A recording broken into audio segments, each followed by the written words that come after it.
We've got some 30 thousandths of an inch thick black pickguard material, and being black, of course, nothing shows up, so I put some green tape down and traced a typical teardrop pickguard in reverse. This is the show side here, so this will make our left-handed pickguard. I know it's going to be too big because the bridge hits right about there, but I'm just going to start by cutting this its full size and then trim it down afterward.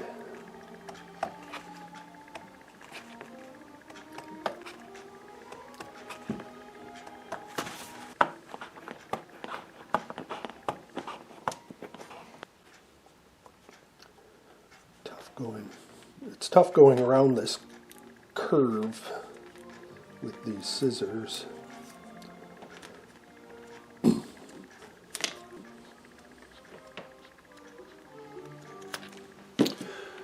Okay, now let's see how much more has to be trimmed. Got this cut down to the right size for the guitar, and now I'm sanding the edges up to 220 grit and trying to sand a little bit of a bevel so that it's not a hard edge that somebody could feel.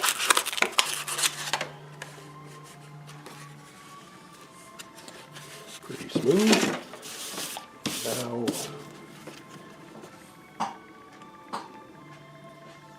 there's the green tape, and also there was a thin clear plastic film. I've taken that off too. And I'm gonna sand a little bit more of that bevel.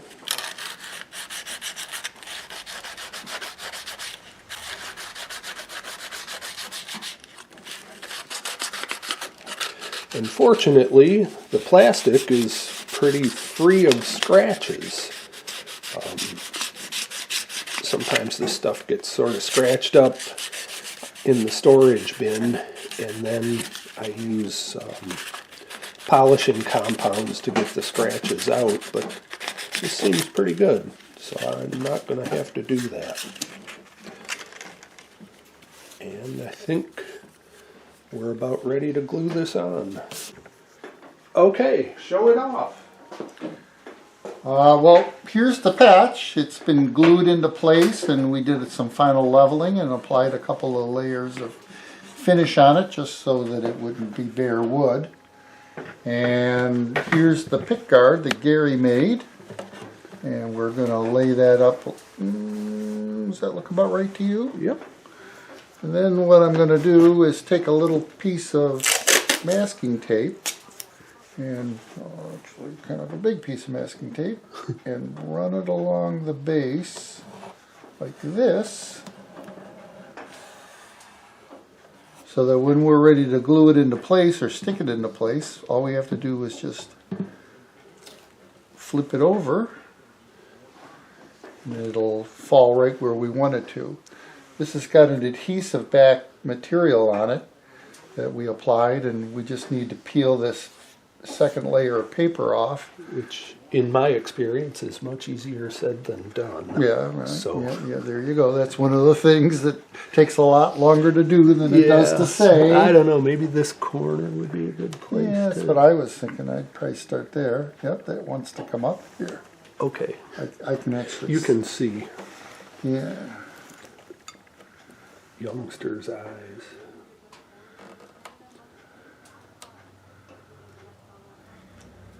Oh, wow. Look at that.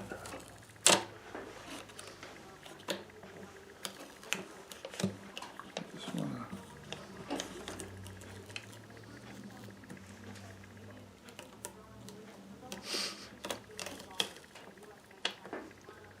Gooey.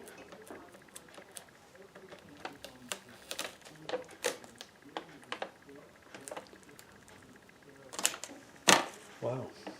Okay. Is that okay? Yeah. All right. So And then we just kind of flip fold it it. over and let's hope it goes right back. Looks pretty good. Happy? Yeah.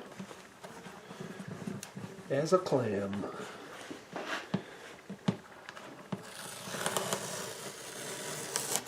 And there you have it. Nice. So now all we really have to do is we're going to try to see if we can work a little glue into this crack here, although we're not sure if it'll go or not. It seems to be very stable. Yeah. And then we'll reassemble the instrument and let... Out the door. Okay, there it is. Put back together. All the cracks are glued and cleated. So we repaired both of the X braces, which include gluing the longitudinal cracks that had developed because of the initial injury, and we put sister braces alongside of the original X braces in order to stiffen those cracks. And then there was this leg of the X brace was separated from the soundboard. So we had to glue that back into place. And then there were this crack, this crack, this crack, and this crack, all of which were filled with hide glue. And then we put cleats on several of these cracks and places in order to stabilize them. And then here underneath the pick guard was the puncture hole that we glued the shatter parts that we could put back into place and cut out the rest of it, spliced in a patch, and then Gary made that pick guard to go over it so that the actual punch hole is no longer visible. And that's pretty much it. Yeah, and that punch hole, that would have been a problem for playing because of where it was. Yeah, it would have fallen. It would have easily caught somebody's pick or finger or however. Right, yeah, I think that the patch we put in place probably Yeah, it would have been okay, but I think putting a pick guard not only has improved the aesthetics of the instrument, but also increases the likelihood that you're not going to create a problem down the road with that patch getting worn prematurely. Right. And it's been strung up for a while. I don't feel any untoward top distortion. No, we strummed it a little bit as best we can, a left-handed guitar, which is kind of funny because we're both left-handed and we both play guitar right-handed, but doesn't seem to be any vibrations coming from the top of the guitar at all. Nope. Good project. Yeah, there you go. Thanks for watching.